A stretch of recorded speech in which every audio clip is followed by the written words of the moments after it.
Hey, good morning or good afternoon, everybody. Today is the Monday, April 27th, and I'm going to try something new just to kind of keep everybody a little bit easier to follow. I'm going to put this on the Canvas homepage, the weekly schedule. I got to put tentative because you just never know what might happen. But right now, this is kind of what's going to happen and the idea. So we're actually jumping into section chapter 8 for one section and jumping to chapter 9. We'll go over that in a little more detail here. I'm going to close me. And so tentative schedule here, and this is kind of through the exam. Section 8.2, Monday, Tuesday, 8.2. We typically do section 9.1, but just kind of looking through everything, I had to be a little bit picky and choosy to make sure everything fits. We're not going to do 9.1. We're going to jump to 9.2 and 9.3. Nothing on Friday. And then we're going to come back with 9.4. That's the last section. We'll review kind of data study, and it looks like we have the chapter 8-9 test. And after that, we're looking to head into the exam review. Now, I'm not exactly sure how I'm going to organize that exam review. We'll be going over some problems each day, and then you'll have a general exam review. And you're not going to have a 2-day exam. I just have to figure out what the best day may be, and giving you some time frames. So, one idea might be a Thursday night for some people, might be Friday morning, but it'll have to be a definite time frame, like a 2-hour time frame. So that's kind of it. And then we need to wrap up by the May 15th because that's the last day for seniors. Also, I got to try and figure out AP tests if they'll be in the way or whatnot. At this point, we're not planning on any information or any instruction after the 15th. There'd only be one more week. At this point, we'd be done with the final. So that's kind of the plan. As I went earlier, just kind of run through this real quick. 8.2 will be today. Tomorrow, there will be assignment. Canvas conferences are going to be the same. And then Wednesday, Thursday, 9.2 and 9.3. At this point, nothing on Friday. Okay. There are guided notes for today. This one's not on the guided notes, but just take a look here. It says for lunch on Tuesday, Drew and Joey ordered 6 double stacks and 3 Frosties. Their bill came to $16.47. On Wednesday, Gianna and Aaron ordered 5 double stacks and 4 Frosties, and their bill totaled $15.51. Determine the cost of a double stack and Frosty. Well, how do we solve this? This goes back to creating equations, and we would create, let's use D for double stacks, 6D and 3F for Frosties equals 16.47. And then we'd have a second equation, 5D plus 4F equals 15.51. We have 2 equations and 2 unknowns, so we'd solve these typically by substitution or elimination. Well, you can go ahead and figure that out if you want, but I'm just going to stop at this point here. We create 2 equations, 2 unknowns. We use substitution or elimination. Yes, you can graph, but nobody ever really chooses to do that. Basically, what we're going to do from here on is all about, or a lot of about, solving systems. But we're going to get into not 2x2 systems, but 3x3 systems. Systems of linear equations in 3 variables. Now, what does this look like? All right, take a look here. You are used to 2x2 systems. You have an X and Y axis. That's a bad line. Okay, for a 2x2 system, you have a y-axis, you have an x-axis, and then you graph 2 lines and you find where they intersect. 3x3 things get a little different. Well, what do you think a graph of this equation looks like? X plus y plus z equals 4. What do you think that looks like? Well, here is a 3-dimensional. Now, in some cases, the x-axis and the y-axis in some instances are interchangeable, but the z-axis is usually the up or down, the perpendicular axis.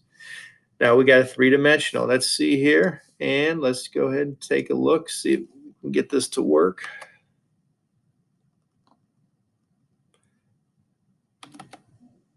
And maybe not. Well, it's supposed to pop up a little screen. I'm going to pause this for a second and see if I can get this.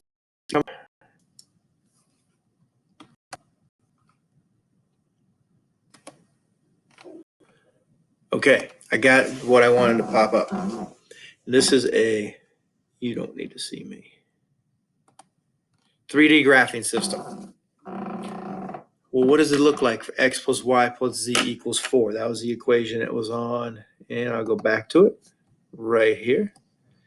What does that look like? Okay, we know x plus y equals 4. We know what that looks like. But what happens when we throw in a third variable? Okay, so you got right here x, y, and then z. And so you can type this in, x plus y plus z equals 4. Now, you really can't see a whole lot right here, but I can twist this, and that gets you a better chance. What is that right there? That is the answer.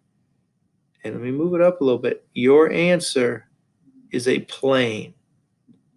That is what x plus y plus z looks like. It looks like a sheet of paper on a three-dimensional plane. All right, well, what are some numbers that work? What are some ordered triples that work? So if you think about this, the ordered triple, I can plot a point on here. If I put in 2, comma, 3, that's 5. If I want to equal 4, I got to put in a negative 1. Okay, 2, comma, 3, negative 1. That works. That's on that sheet right there. Okay, you can do any point you graph, as long as it adds up to 4, will end up being on that sheet. And I can put in, I don't know, 1, and then 5. And then actually, let's do all positive numbers. What if I did 1, 1, and 2? Okay, so there, see that? That's on that sheet as well. And so now we add another layer, an dimension. We got 3 dimensions here, and so our answer is a plane. Okay, that's what we call that. Okay, so a 3-dimensional graph is a plane. And we'll get to those in a second. You can probably see them on your guided notes. But just like for any situation, how do we determine whether something is a solution of a system? You just plug it in. You just plug in hold on here. Plug in the point 2, negative 1, and 3, and does it make it true? Well, 5 times 2 is 10. 3 times negative 1 is minus 3. Negative 2 times 3 is negative 6. 10 minus 3 is 7. 7 minus 6 equals 1. So it works for the first one. X is 2. Minus negative 1 becomes plus 1. Plus 3. 2 plus 1 is 3. Plus 3 is 6. Works for that one. 2 times 2 is 4. 2 times negative 1 is minus 2. And then minus 3. 4 times 2. 4 minus 2 is 2 minus 3, negative 1. So it works for all 3 of them. So is that ordered triple a solution? Yes. It is a solution because it works for all 3 equations. Okay, so yes, it is a solution for that. Now we got a little bit more variety here than we do have for a 2x2 system. Okay, for a 2x2 system, there is 3 things that can happen. You get 2 lines that intersect in a point. They can be parallel, which is no solution, or they can be the same line, which is infinite solutions. We're going to have similar scenarios here, but we're going to have more options. They can intersect in a single point. This would be an example of 3 planes that intersect in a point. So that would have 1 solution. 3 planes could intersect in a line. They would have infinite solutions if that happened. 3 planes all coincide with each other. Infinite solutions. You could have 3 parallel planes, which is no solution. You could have 2 parallel planes intersected by a third plane. That would have no solution. since at no point do all three planes hit at the same spot. And you could have three planes have no point in common. Again, you have no solution. So you have more options for no solution. You have more options for infinite solutions. Okay. Right now, we're just going to concentrate on ones that have one solution. We're not going to worry about no solutions or infinite solutions till tomorrow. What we do is just like we do for 2x2 systems, we create equations. We can interchange those equations. We can multiply any equation by a constant as long as it's not zero. And then what we can do is we can add a multiple of one equation to another. We do this to eliminate variables. So all of that is still into play, and that's what we're going to do here in this section. And so let's just kind of go through here. Now, I'm not going to require substitution or elimination. They both work. I am simply going to go through one of each case and then kind of let you pick. I'm going to do this one just so you see it by substitution. Quite honestly, I'm probably going to use elimination 95% of the time. That doesn't mean it's better in some cases. It's just what I'm more comfortable with. Well, for substitution, and for me, a lot of times I'm going to number these equations because sometimes if I want to talk about equation 1, equation 2, or equation 3, it's better to have them numbered. Sometimes it's easier. You have to take one equation, solve it for any of the variables, and substitute into the other equations.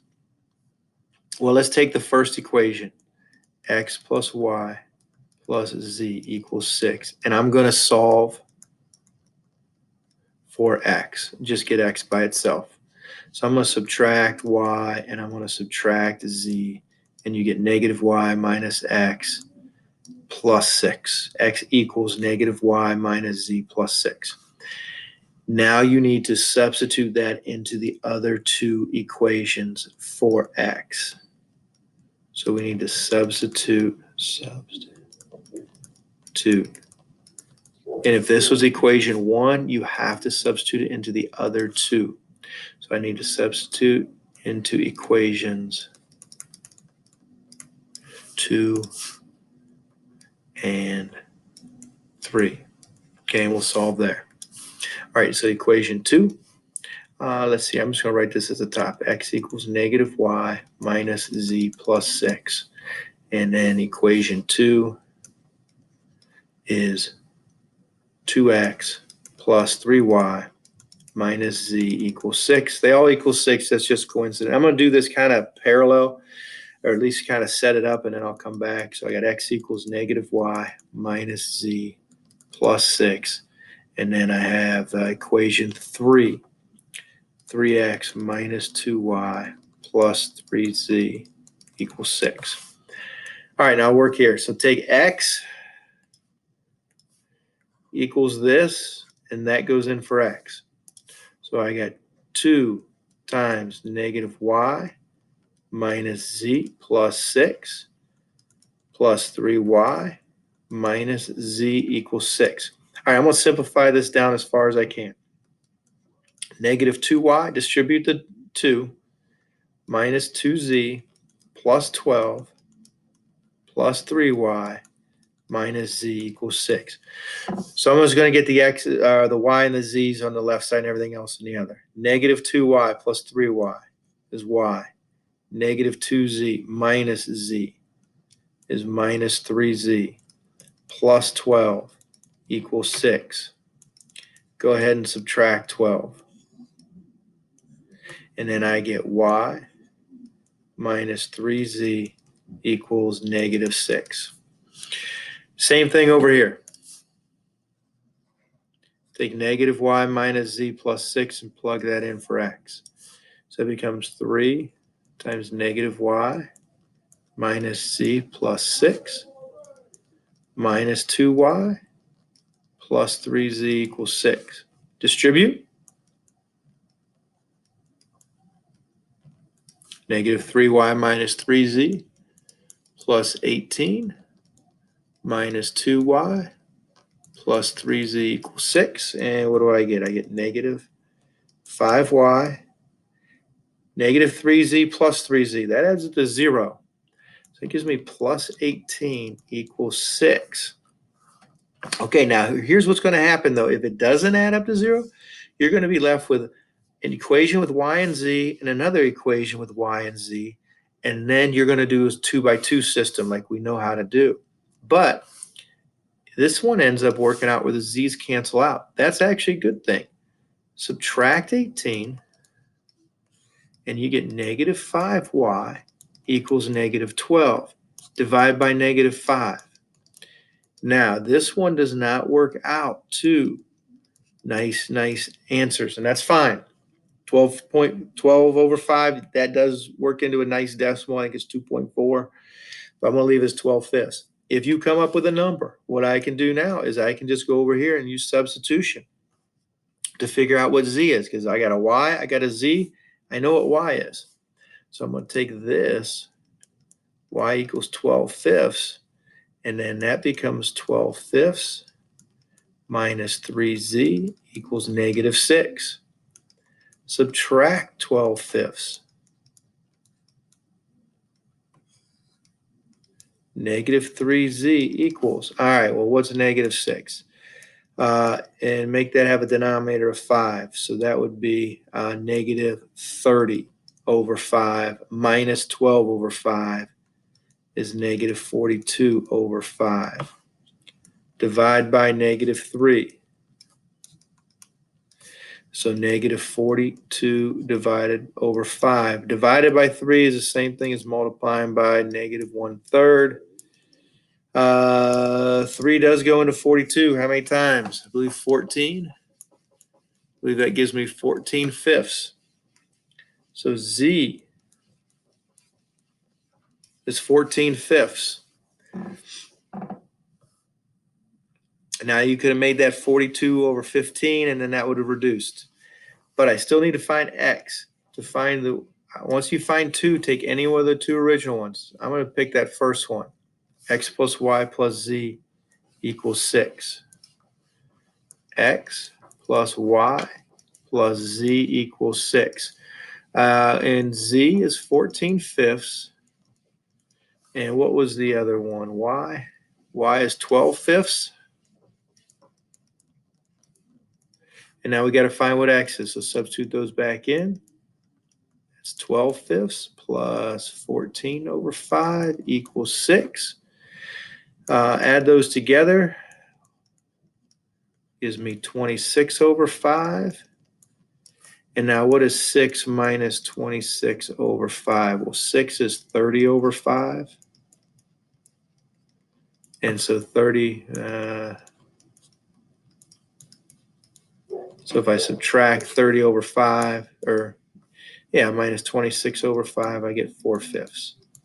So here's what it looks like. I got 4/5 for x. I got y is 12/5. And z is 14/5. Now I should be able to check these if I wanted to. That's not going to be a whole lot of fun. But let's just assume we got it right for this one. Okay, but we could substitute in and just double check there.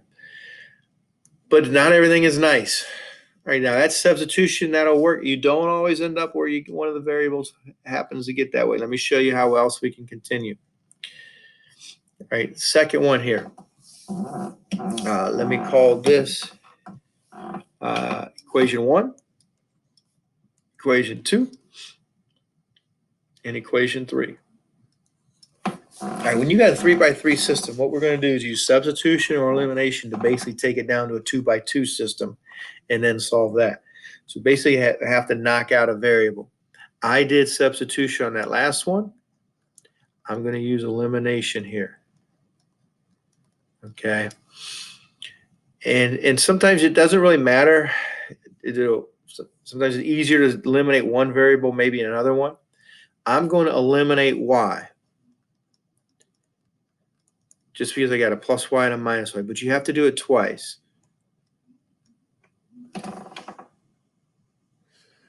So I'm going to eliminate y, and first of all, I'm going to eliminate it in equation 1 and 2. And you just have to pick 2 different ones. It can be 2 and 3, or it can be 1 and 3. It doesn't matter, but it has to be, you have to use equation 3 with one of the other ones. So eliminate y in 1 and 2, and I'm going to go ahead and use 2 and 3. Okay, so let's do it here first, equation 1 and 2. Is 2x plus y minus 3z equals 7. And in equation 2, we have x minus y minus 2z equals 4. Well, I got a plus y and a minus y, and so this automatically going to cancel, and so I'm going to be left with 3x minus 3z minus 2z is minus 5z. Negative, or 7 plus 4 is 11. So I can't do anything else. Don't do anything else. Leave it. Now let's take equation 2 and equation 3. Now, to make this work, I need to multiply equation 2 times what? Times 3? That doesn't look right. How do I want to write this? So maybe if I put a dot. So take equation 2 times 3. Well, what does that give me? That gives me 3x minus 3y minus 6z equals 12. Make sure you multiply everything. If you make a mistake in one of these little steps, it'll come back to haunt you. And if I make a mistake, it'll come back to haunt me because it's just tough to find them. All right, so really double check when you multiply something. So that would be 3x minus 3y minus 6z equals 12. When I add this up, I get 6x. Those cancel. Minus 4z equals 16. Well, you're down. Now, this is our whole point. We're by nowhere near done, but we are now at a point that we can solve for something. Now, you take this and you treat it as a 2 by 2 system. You can call them equation 4 and 5 if you want. But I'm just going to write those down. I get 6x minus 4z equals 16. Again, watch just making careless mistakes. All right, I want to eliminate one of the variables. Probably the easiest way to do that is to multiply this one by negative 2. And that's going to give me negative 6x plus 10z equals negative 22. And then I don't need to multiply that one by anything. 10 minus 4 is 6z. Negative 22 plus 16 is negative 6. Divide by 6. Z equals negative 1. Just double checking here. Positive 6z, negative 6, negative 1. All right, once you got negative 2 or negative 1, take either one of those two equations here or here and figure out what your x is. Doesn't matter which one. So I'm going to start with 3x minus 5z equals 11. I know z equals negative 1. 3x minus 5 times negative 1 equals 11. That gives me plus 5 equals 11. I'm just going to check on something here. I heard a little click.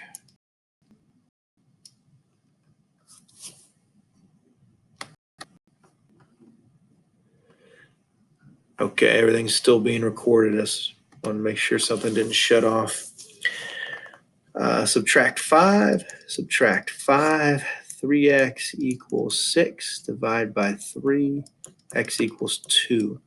So now I got 2 to 3. Go back and pick any one of your original equations. Doesn't matter. I'm just going to pick 3.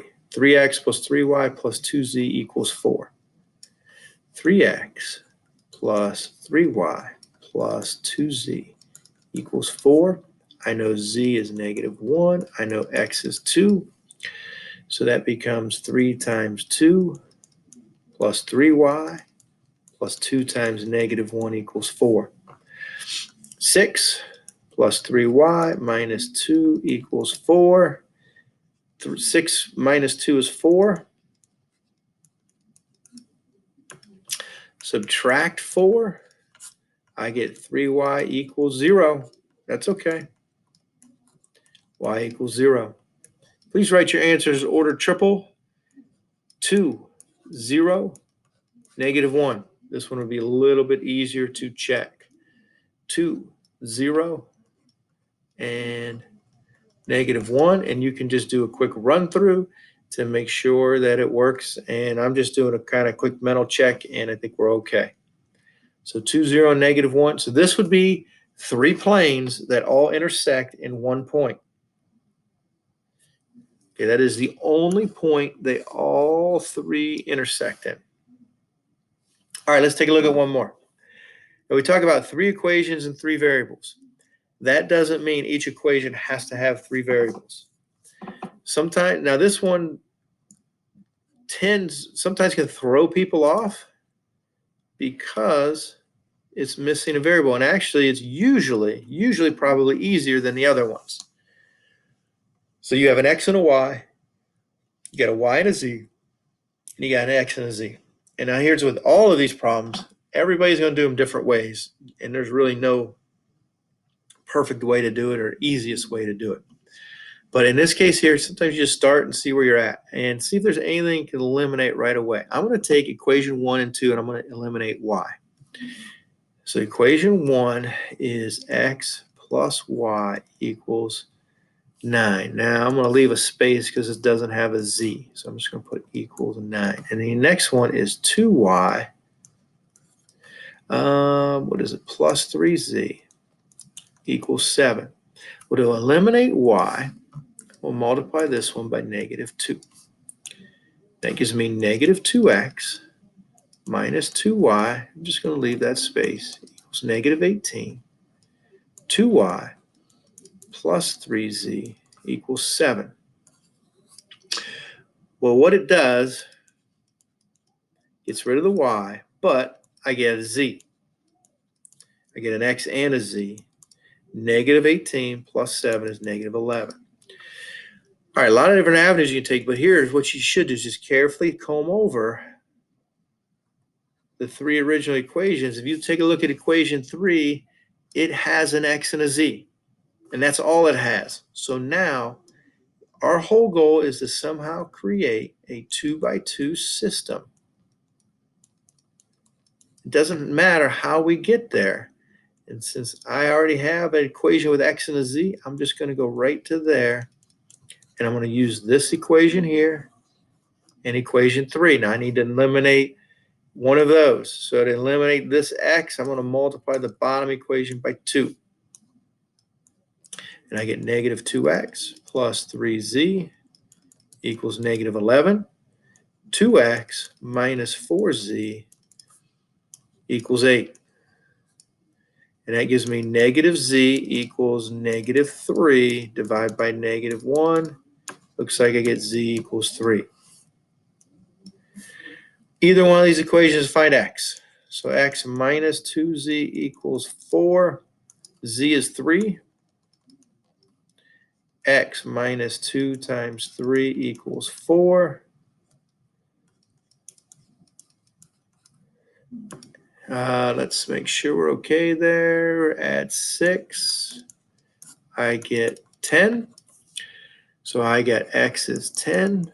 I got z is 3. I still got to figure out what y is. So go back up here and find one of the equations with y. Doesn't matter. I'm going to do x plus y equals 9. And then that means 10 plus y equals 9. Subtract 10. Looks like y equals -1. So I got the point 10, -1, 3. Has to work for all 3. 10, what do we say? -1, 3. I'm just going to give this a quick visual. X plus y is 9. 2, that's -2 plus 9. Looks like it's 7. 10 minus 6 is 4. All right, looks like it works for all of them. Now, since we're dealing with 3 variables, this would be a plane as well with z equals 0. Okay, 2y plus 3z equals 7. All right, this kind of starts us into this chapter 8. Page 814, just 3 problems. check, you can go back and substitute back in to figure out what 28 is. You can substitute back in to figure out what 44 is. You should be able to figure out those answers